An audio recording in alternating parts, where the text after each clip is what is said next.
Hello everyone, welcome back to my Create This Book series. This is going to be the 8th episode, and as per usual, I'm going to link all of the other existing episodes in the description below. There's a playlist, so you can click on that to binge watch all of that. But anyways, we're going to tackle 4 prompts this week, and without further ado, let's get started. The first prompt of today is create a pocket. Apply glue inside the dotted lines on page 57, be careful not to glue the top. Close the book and allow the glue to dry. Store something in the pocket that is created between these 2 pages. So for my concept of this whole page, I was going to create the dialogue of Bilbo Baggins and Gollum in the cave in the first Hobbit movie when he actually acquires the ring. And they go through a series of riddles to ask each other, because if Bilbo gets all of the riddles right or outplays Gollum, Gollum will lead him out of the cave. So as you can see, I first sketched out my cave with Gollum and Bilbo in the middle. Well, Gollum is at the front, Bilbo's in the middle, and went in with my alcohol markers and tried to give the illusion of depth and make the center really light, because Bilbo's sword actually glows when it's near goblins or orcs, and it is an orc/goblin cave where he falls down and then encounters Gollum. So it illuminates the cave, and I tried to depict that. And in the back of this page, I will cut out windows for the text for the riddles. It's a little bit complicated, but it worked in the end. So I marked out where I wanted to put each riddle, and then later cut out through that. And as for what I'm going to put in the pocket, I will make these little cards with the answers to the riddles. So I guess I could read out the riddles for you. First riddle comes from Gollum, and it says, "What has roots as nobody sees, is taller than trees, up, up, up it goes, and yet never grows." That's a mountain. Bilbo obviously gets that right, and he counters with 30 white horses on a red hill. First they champ, then they stamp, then they stand still. We are looking for teeth here. And obviously Gollum knows this, he's ancient, bro knows all of the answers, and he counters with, voiceless it cries, wingless flutters, toothless bites, mouthless mutters. But Bilbo's just like, yeah, GG easy, that's the wind. And counters with the following, a box without hinges, keys, or lid, yet golden treasure inside is hid. Gollum actually takes a minute to figure that one out, but eventually he gets to the solution, which is eggs, and he counters with his most difficult riddle, which is, this thing all things devours, birds, beasts, trees, flowers, gnaws iron, bites steel, grinds hard stones to meal, slays king, ruins town, and beats high mountains down. Bilbo almost does not get this one, but when Gollum tells him, oh, time's up, Bilbo actually, draws to the conclusion that it is actually time that we are looking for here. And then, when he can't think of any more riddles, and Gollum kind of freaks out, it's like, just ask anything. He goes, what have I got in my pockets? Which, of course, Gollum doesn't know. So he outplays him, and he has the ring in the pocket. So he wins that, but Gollum is so upset, and he realizes that Bilbo actually steals the ring from him, that he tries to hunt Bilbo down, but Bilbo puts on the ring, and then he gets invisible, and then he gets out of the cave and is reunited with his friends. But enough of that. Okay, sorry for me geeking out about Middle-earth. If you're not a fan, so sorry about that. Let's move on to the next page. It says, create an ink blot. Drop ink, paint, or any other colored fluid onto this page. Make observations about it. Now, when I tell you, I was clueless about this page. I just went for it. I grabbed a paintbrush and dipped it into water and some watercolor, and went for it.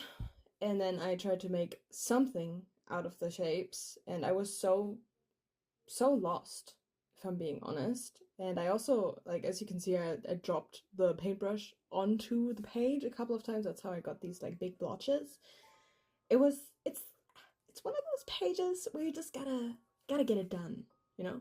There's nothing in my mind that I could have done better about this or worse. You know, it's just one of those pages. Get it out of your system. It's something to try out, see if it's for you. This was not for me. But yeah, I came up with this little like city skyline in the clouds, but there's also these little islands floating around, but there's also trees and mountains. I just followed what I saw in the blobs.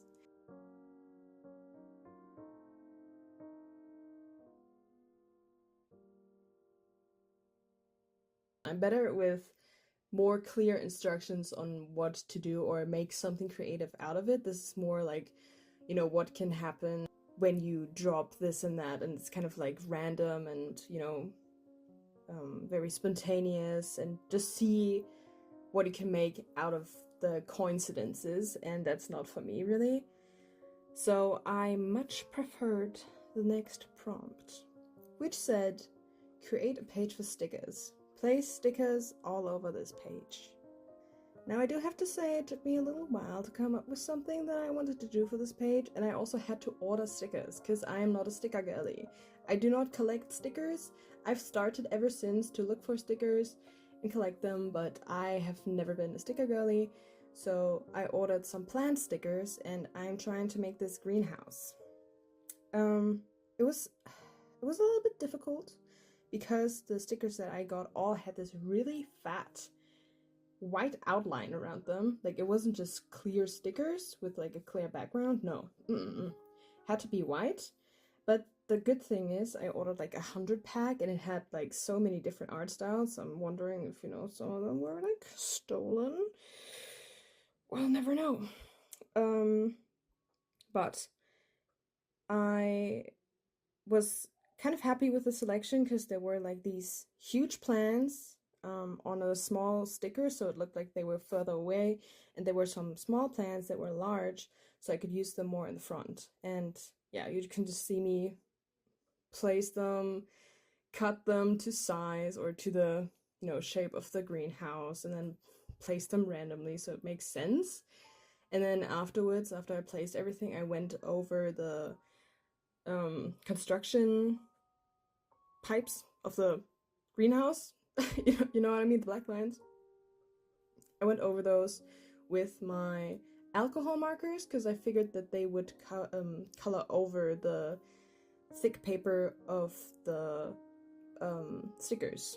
And then for the parts that were not covered by stickers, I used my microns, because if you didn't know, alcohol markers bleed through this page like no other. And so I had to, you know, find a way around that, so it looks a little bit weird. Honestly, like, I'm not the biggest lover of this page, but it worked for the purpose that I had for it. That's all I'm gonna say. I'm glad it's over, and that we can move on to the last prompt, which I actually really enjoyed.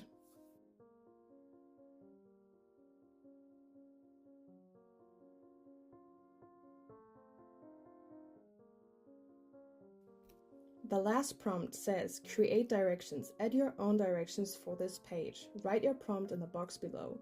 And I chose to turn a non-human character from a game, show, or movie into a human. And my favorite game, obviously, is Animal Crossing, and I love Celeste. Oh my god, what a girly. She's so cute. So first, I painted her on the smaller side, because she's just a smart little animal. She's an owl. And I guess for the people who do not know Animal Crossing, I guess that's still a large portion of people, but she's an owl, and she loves stargazing and zodiac signs and all that. And in Animal Crossing, in this newest generation, what was it called? New Horizons? You get these DIY recipes to build furniture.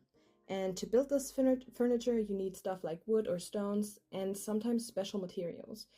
And whenever there's a like meteor shower or like shooting stars in the sky, you can press A, and then on the next day there's gonna be star fragments on the beach, and you can collect them, and those fragments you need to craft the zodiac furniture. And to craft this, you need DIY recipes from Celeste, because she has the you know, the zodiac furniture, because that's her thing. There's other NPCs that give you different furniture, and there's normal furniture, but she gives you the good stuff.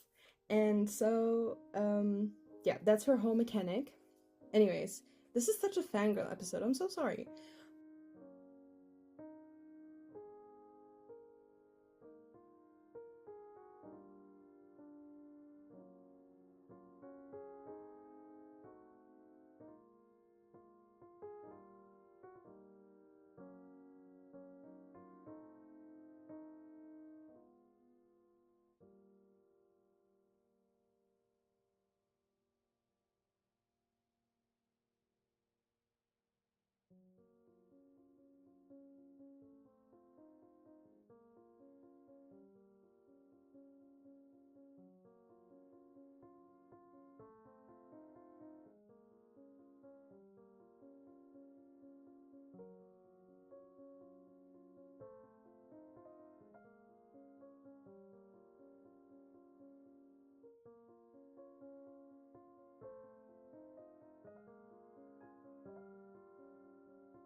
Also, while I was on Pinterest to find a picture of Celeste herself, I also saw some other recreations of like her in a human form, and I took some inspiration from them, but I also, you know, made my own creative choices. And my Celeste is also holding the DIY recipes, and she has these cute stars as the buttons on her dress, which I found really cute. And she also has some star earrings, because I just wanted to, you know, have her like sweet personality, but also the thing with the star fragments in her design. And I love how it came out. I'm usually not the biggest fan of pink and red together, but for her it matches so well. And yeah, I love her. I also just realized I never talked about any of the materials.